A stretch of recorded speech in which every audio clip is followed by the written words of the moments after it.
अस्सलाम वालेकुम दोस्तों। आज की वीडियो में हम जानेंगे बैक्टीरिया के बारे में। जैसा कि प्रीवियस वीडियो में हम पढ़ चुके हैं वायरसेस के बारे में, सो बिल्कुल इसी तरह आज हम जानेंगे बैक्टीरिया के बारे में कि बैक्टीरिया क्या है, इनकी कंपोजिशन क्या है, ये किस किस चीज़ों से मिलकर बनता है, इनकी अरेंजमेंट कैसी होती है। सो चलिए फ्रेंड्स, हम बिना टाइम वेस्ट किए अपनी आज की वीडियो को स्टार्ट करते हैं। सो फ्रेंड्स, बैक्टीरिया जो है ये भी यूनिसेलुलर ऑर्गेनिजम्स है प्लस माइक्रो ऑर्गेनिजम्स भी है, जस्ट लाइक वायरसेस। जिस तरह वायरसेस यूनिसेलुलर थे इसी तरह बैक्टीरिया भी यूनिसेलुलर है। बैक्टीरिया भी माइक्रो ऑर्गेनिज्म है प्लस बैक्टीरिया भी पैथोजेनिक है, यानी पैथोजन है, डिजीजेस काज करता है। लेकिन सारे बैक्टीरिया पैथोजेनिक नहीं हो सकते। कुछ बैक्टीरिया हमारे लिए हेल्पफुल भी होती है जो इंसानों को फ़ायदा देती है, जबकि कुछ बैक्टीरिया इंसानों पे अटैक करके उनमें डिजीजेस काज करते हैं। सो बैक्टीरिया भी कॉस्मोपॉलिटन है। जिस तरह हमने पढ़ा था कि वायरसेस भी कॉस्मोपॉलिटन है, वो हर जगह पे पाए जाते हैं, इसी तरह बैक्टीरिया भी कॉस्मोपॉलिटन है, ये हर जगह पे पाए जाते हैं। इसके अलावा जो मेन पॉइंट है बैक्टीरिया के बारे में वो है कि बैक्टीरिया जो है ये प्रोकैरियोटिक ऑर्गेनिजम्स है।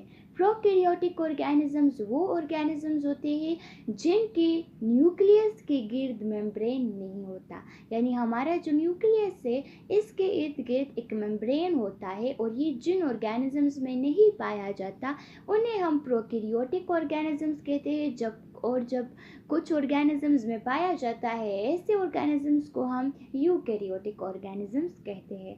लाइक हम अपनी बात करें, ह्यूमंस की बात करें तो ह्यूमंस के न्यूक्लियस के गिर्द मेम्ब्रेन होता है, इसलिए हम भी यूकैरियोटिक ऑर्गेनिजम्स में आते हैं।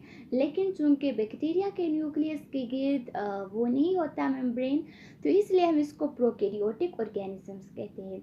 अब दोस्तों, आप कंफ्यूज हो चुके होंगे कि हम कह रहे हैं कि बैक्टीरिया प्रोकैरियोटिक ऑर्गेनिजम्स है, लेकिन वायरसेस के बारे में तो हमने डिस्कस ही नहीं किया था कि वो प्रोकैरियोटिक है या यूकैरियोटिक है। सो दोस्तों, कंफ्यूज होने की कोई ज़रूरत नहीं है। देखिए, हमने पढ़ा था कि वायरसेस एसेलुलर होते हैं, यानी उनमें कम्प्लेक्स सेलुलर स्ट्रक्चर नहीं होता, उनमें जस्ट कुछ ऑर्गेनेल्स पाई जाती है like genome, capsid, envelope and spikes. उनमें तो हमने सिरे से बात ही नहीं की थी न्यूक्लियस की। मतलब ये है कि उनमें न्यूक्लियस नहीं होता लेकिन डीएनए होती है, ठीक है। न्यूक्लियस नहीं होता तो अब न्यूक्लियस नहीं है तो न्यूक्लियस का मेम्ब्रेन कैसे आएगा। सो इसलिए हम नहीं कह सकते कि वायरस प्रोकैरियोटिक है या फिर यूकैरियोटिक है। अच्छा, अब इसके बाद आगे बढ़ते हैं, बैक्टीरिया के एग्जाम्पल्स हम ले लेते हैं। सो बैक्टीरिया के एग्जाम्पल्स है Vibrio cholerae bacteria, Mycobacterium tuberculosis, Streptococcus pneumoniae and Helicobacter pylori. Vibrio cholerae वो बैक्टीरिया है जो क्लोरा काज करता है, ठीक है, हैज़ा काज करता है। माइकोबैक्टीरियम ट्यूबरक्लोसिस ये वो बैक्टीरिया है जो ट्यूबरक्लोसिस काज करता है, ट्यूबरक्लोसिस यानी टीबी काज करता है। और जो टीबी है तो ये ज़्यादातर हमारे लंग्स पे इफ़ेक्ट करता है, ठीक है। इसके बाद है स्ट्रेप्टोकोकस नमूनिया। स्ट्रेप्टोकोकस नमूनिया भी बैक्टीरिया है, और ये वो बैक्टीरिया है जो नमूनिया को काज करता है। अब नमूनिया में क्या होता है, नमूनिया में भी हमारे लंग्स इफेक्ट होते हैं, लेकिन हमारे लंग्स की एल्विलाई ही वो पार्ट है या वो जगह है हमारी लंग्स का जहाँ पे गैसियस एक्सचेंज होता है। एल्विलाई को हम एयर सेक्स भी कह सकते हैं, यानी यहाँ पे ऑक्सीजन आके स्टोर होता है और कार्बन डाइऑक्साइड बॉडी से बाहर निकलता है। सो नमूनिया में क्या होता है, यानी जब स्ट्रेप्टोकोकस नमूनिया हमें इफ़ेक्ट करे, हमें नमूनिया लग जाती है, तो क्या होता है, हमारी जो एल्वेलाई होती है वो पस से भर जाती है, ठीक है। और वो जब उस पस से भर जाती है तो जो इफ़ेक्टिव गैसियस एक्सचेंज है, या जो मतलब ठीक गैसियस एक्सचेंज नहीं होता, ठीक से प्रॉपरली नहीं हो पाता, जिसकी वजह से हमें सांस लेने में दुश्वारी होती है। अब इसके सिम्टम्स क्या होंगे, फीवर, ठीक है, फीवर होगा, हमें ट्रबल इन ब्रीथिंग, और अगर बहुत ज़्यादा सीवियर केसेस हो तो फिर कफिंग के साथ साथ ब्लड भी निकलता है। इसके अलावा और भी इसके बहुत से सिम्टम्स हैं। और एक होता है नमूनिया और एक होता है डबल नमूनिया। सो डबल नमूनिया वो होती है दोस्तों जब हमारे दोनों लंग्स के एल्विलाई इफेक्ट होती है नमूनिया से। नहीं, जब हमारे दोनों लंग्स इफेक्ट होते हैं फिर हम उसको डबल नमूनिया का नाम देते हैं।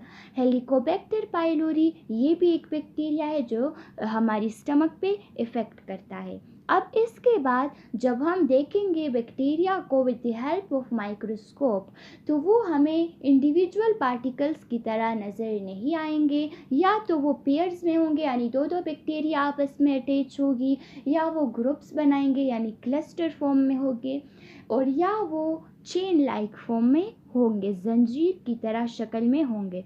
अब इसके अलावा कुछ बैक्टीरिया मोटाइल होती है, मूवमेंट कर सकती है, ठीक है, क्योंकि उनमें फ्लैजिला और पिली प्रेजेंट होते हैं जो कि मूवमेंट में हेल्प करती है। जिन बैक्टीरिया में ये प्रेजेंट ना हो सो वो बैक्टीरिया मूवमेंट नहीं कर सकती। अब अगर हम बात करें बैक्टीरियल सेल की तो वो काफ़ी इंटरेस्टिंग है, चलिए हम उसके बारे में जान लेते हैं। लेकिन दोस्तों बैक्टीरियल सेल जानने से पहले अगर आप हमारे चैनल पर नए हैं या अभी तक आपने हमारे चैनल को सब्सक्राइब नहीं किया so please subscribe our channel. चलिए दोस्तों अब हम जान लेते हैं बैक्टीरियल सेल के बारे में। सो फ्रेंड्स, बैक्टीरियल सेल में सबसे पहले आता है हमारे पास कैप्सूल। कैप्सूल जो कि आउटर वन लेयर है बैक्टीरियल सेल में, ये है कैप्सूल। कैप्सूल का काम क्या है, ये बैक्टीरियल सेल की प्रोटेक्शन करता है, ठीक है। अब इसके बाद आता है सेल वॉल। सेल वॉल क्या करता है, ये बैक्टीरियल सेल को शेप देता है और उसके शेप को मेंटेन रखता है। इसके बाद थर्ड वन लेयर जो है वो है प्लाज्मा मेम्ब्रेन, जिसे हम सेल मेम्ब्रेन भी कह सकते हैं। इस मेम्ब्रेन का काम क्या है, एक सेल में जितनी चीज़ें आती है और जितनी चीज़ें जाती है प्लाज्मा मेम्ब्रेन उन सबको कंट्रोल करता है। इसके बाद आता है साइटोप्लाज्म। साइटोप्लाज्म एक जेली लाइक सब्सटेंस होता है दोस्तों जो कि सारे ऑर्गेनीड्स को अपने अंदर प्लेस करता है, अपने अंदर रखता है। इसके बाद राइबोसोम्स है जो कि साइटोप्लाज्म के अंदर प्रेजेंट होते हैं। राइबोसोम्स का काम है प्रोटीन्स बनाना, यानी राइबोसोम्स प्रोटीन्स बनाते हैं और प्रोटीन्स ही बैक्टीरियल सेल को एनर्जी देते हैं। एनर्जी उसे मिलेगी तो वो काम कर सकेगा। अब जाहिर है हमारी सेल को एनर्जी मिलेगी तभी हमारी बॉडी काम कर सकेगी। उसके बाद यहाँ पे आता है प्लाज्मिड। प्लाज्मिड से पहले हम पढ़ लेते हैं न्यूक्लियोइड के बारे में। न्यूक्लियोइड या फिर सर्कुलर डीएनए भी हम उसको कह सकते हैं, यानी जो बैक्टीरिया की डीएनए होती है वो सर्कुलर लाइक शेप में प्रेजेंट होती है। और डीएनए का काम क्या है, उसमें इंफॉर्मेशन प्रेजेंट होता है फ्रॉम पेरेंट्स टू ऑफस्प्रिंग जो कि ट्रांसफ़र होता है। सो अब ये डीएनए है, डीएनए का काम क्या है, इसी की मदद से हमारा सेल प्रॉपरली काम करता है। हमारा सेल काम करेगा तो हमारी बॉडी भी काम करेगी, ठीक है। अगर हमारा सेल काम नहीं करेगा तो हमारी बॉडी भी काम नहीं करेगी। अच्छा, अब यहाँ पे है प्लाज्मिड। सो प्लाज्मिड क्या है, प्लाज्मिड जो है ये डीएनए का एक छोटा सा पार्ट होता है, सर्कुलर पार्ट, ठीक है, डीएनए का। ये क्या करता है, ये जीन को कैरी करता है ताकि सेल को वो इस काबिल बना सके कि वो एंटीबायोटिक्स के ख़िलाफ़ जंग कर सके, उससे अपने आप को बचा सके। अब जाहिर है एंटीबायोटिक ही इसी का दुश्मन है। इसके बाद आता है पिली। सो पिली ये वो स्ट्रक्चर है जिसकी मदद से बैक्टीरियल सेल अटैच होता है अपने किसी भी सरफेस के साथ, यानी बैक्टीरियल सेल को पिली अलाउ करता है कि वो किसी भी सरफेस के साथ अटैच हो सके या फिर हमारे सेल्स के साथ अटैच हो सके। इसके अलावा पिली जो है ये मूवमेंट में भी हेल्प करता है। और लास्ट वन है फ्लैजिला या फ्लैजिलम, बैक्टीरियल फ्लैजिलम भी हम इसको कह सकते हैं। सो फ्लैजिला का काम है कि ये बैक्टीरिया की मूवमेंट में हेल्प करे, यानी फ्लैजिला की मदद से बैक्टीरिया मूवमेंट करता है, ठीक है। सो फ्रेंड्स, ये थी हमारी आज की वीडियो जिसमें हमने जान लिया बैक्टीरिया के बारे में और बैक्टीरियल सेल के बारे में। उम्मीद करती हूँ आप सबको समझ आ गई होगी। चलिए मिलते हैं नेक्स्ट वीडियो में, तब तक आप अपना ख्याल रखिए। वस्सलाम।